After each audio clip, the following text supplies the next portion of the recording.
Hey, 620 here, Big 550 KTRS. Heading from Illinois into St. Louis on the Poplar Street Bridge might mean some extra time. What's going on the Poplar Street Bridge?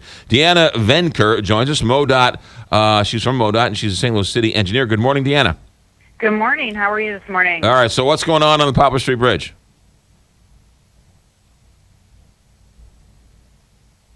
You there? 2 lanes on the Poplar Street Bridge. Okay. Up to now, we've only had 1 lane closed. We're going to have 2 lanes closed starting tomorrow, or tonight, I'm sorry. And that'll be that way until about mid-July. Okay, So Deanna, the project in. Deanna, you broke up there, and we missed half of your answer. So let's try this again. That was my fault. All right, here we go. 3, 2, 1. MoDOT St. Louis engineer Deanna Venker is with us. Deanna, now what's going on that Poplar Street Bridge?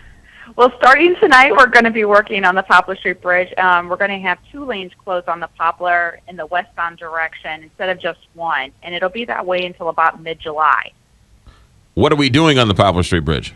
So as many people may know that are going across that bridge, we're replacing the deck on that bridge structure. So we're putting a new driving surface down, and we've already finished the far right lane, and we're getting ready to work into the lane right next to it.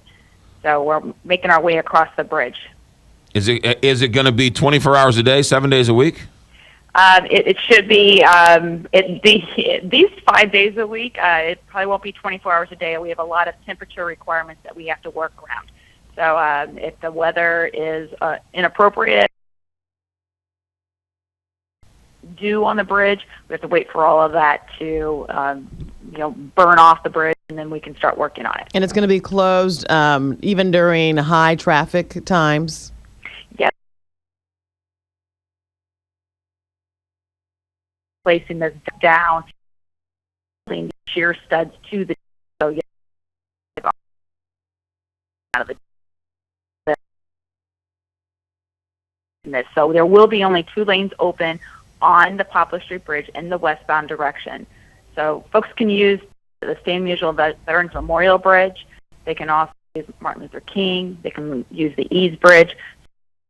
Plenty of bridges in the area through the area, and motorists are really going to need to try one of those other Monday morning. How long is this going to last? It's going to be completed this 2 lanes. We should have them all back open to by mid-July. And then once you finish that, then you're going to start lanes and then open up the new 2 lanes? No, we'll have the whole bridge done. Oh. So from now until mid-July, we'll be working in the right 2 lanes, and then we'll switch to 2 lanes. So you'll always have those 2 lanes. Gotcha. Are you also earthquaking the bridge? Because we've heard a lot of work that MoDOT's doing with earthquaking bridges. We've already finished doing all of our retrofit work on the Poplar Street River Bridge and on the double deck structure. So we finished that up about 3 years ago. I don't think people realize they're so used to going over the Poplar Street Bridge. You mentioned some of those other bridges, but the Eads Bridge is actually, if you're going to downtown, it almost makes sense on a normal, without any traffic or any work, taking the Eads Bridge as opposed to taking the Poplar Street Bridge. Eads Bridge drops you right off at the Martin Luther King, at Washington Avenue, so it is a great avenue in. The problem is getting to Eads Bridge. It's always a little inconvenient. So, Martin Luther King Bridge comes right off of I-70, and obviously the Stan Musial Veterans Memorial Bridge, is a direct connect from the tri-level. So there are some other ones that are a little easier to get to, but Eads Bridge does drop you right off into Washington Avenue. Which is the most traveled bridge? Is it the Poplar? The Poplar Bridge, yeah, it is. It carries about 100,000 vehicles per day.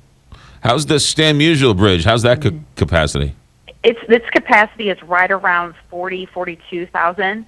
So it has plenty of capacity to handle this, but it also has less lanes.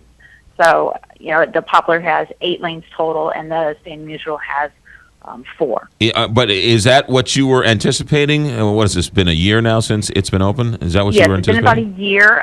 The volumes that they've gone up over 12,000 since the opening, so more people are starting to use it and get used to it. We have to change those habits. We like to keep our same routes here in St. Louis. So This might be an avenue that some folks on the Illinois side might want to try during this closure here, and they might like it.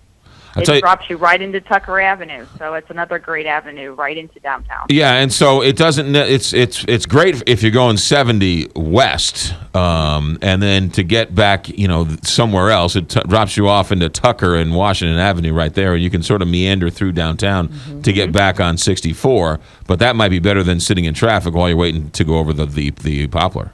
That's right. And if your destination is actually in the Clayton area, it's a quick. I think it's like an additional 1 to 2 miles to go 70 to 170 to Clayton than it is, over Poplar to that's a good point. 64 to 170. Is the Poplar Street Bridge still called the Dickman Bridge? I think it's got a new name at this point. We keep renaming our bridges, so it's I believe it's the William Clay Bridge right now. Right. William Clay Senior Bridge. So the Dickman Bridge no longer exists. It's now the Clay Bridge. Correct. Okay. Correct. All right, well, we got to get our bridges correctly. All right, good. Deanna Venker, Poplar. You got it. MoDOT St. Louis engineer, thanks for checking in.